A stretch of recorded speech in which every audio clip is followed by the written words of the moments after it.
Two National Guard officials tell CBS News their deployment in Washington, D.C. will be extended to November 30th. The D.C. Attorney General, as a related matter, is suing the Trump administration over the use of troops in the district. He is alleging that President Trump's decision to do so is unconstitutional and basically creates a, quote, involuntary military occupation of the nation's capital. Jake Rosen joins me now. Jake, fill me in on what has happened today with the extension of the deployment and this lawsuit.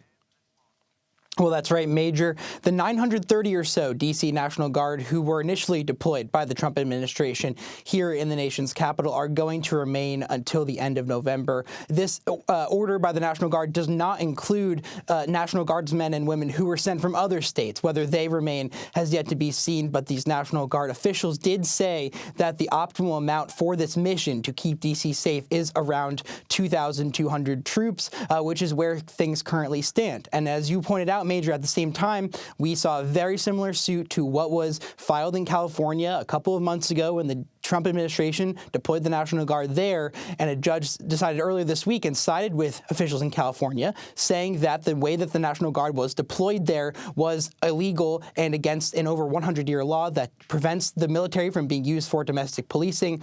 There's no court date yet on the schedule in this, but certainly in the next coming days and weeks, there's very likely to be a high-stakes hearing on the same matter here in D.C.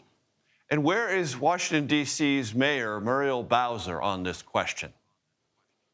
Well, she really has her hands tied, which is a complicating question. And I think really as someone who has lived here for a long time, and you and I can both speak to this, there's a sense of frustration with people who live here because Mayor Bowser does not have control of the district's National Guard. That is squarely in the hands of President Trump, which is why the Pentagon can make this decision without the input of any local official here. Mayor Bowser signaled earlier this week that she is actually approving the Metropolitan Police Department takeover and cooperation that will, again, continue beyond this 30-day period, saying that at least for now, the D.C. Police Department is going to work with federal law enforcement, and that these federal law enforcement officials are going to remain in D.C. for at least the temporary long term. Again, think about October, November, into the end of the year.